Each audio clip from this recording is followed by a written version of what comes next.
Are all processed foods unhealthy? Not all processed foods are created equal. Many people assume that if food is processed, it must be bad for you.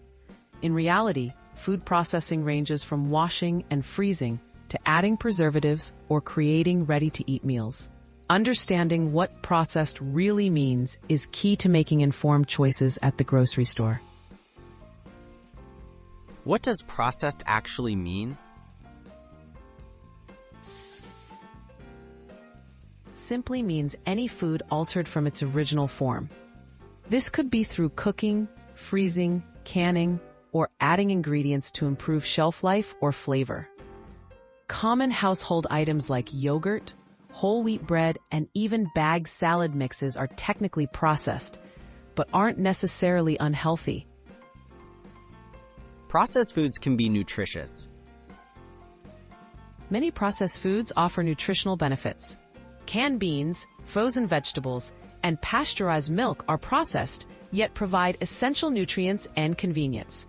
Processing can actually make some nutrients more available or preserve them when fresh options aren't possible. The key is to choose options with minimal added sugar, sodium, or unhealthy fats. When processed foods become less healthy,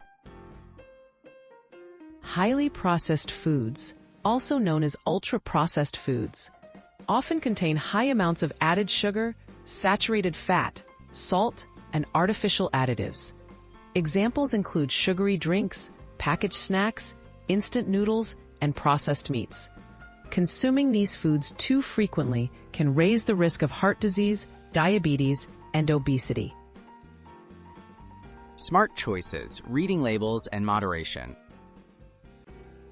The healthiest approach is balance. Read nutrition labels carefully and look for foods with simple ingredient lists and minimal additives. Prioritize whole or minimally processed foods while enjoying more processed options occasionally. Knowing the difference empowers you to make the best choices for your health and lifestyle.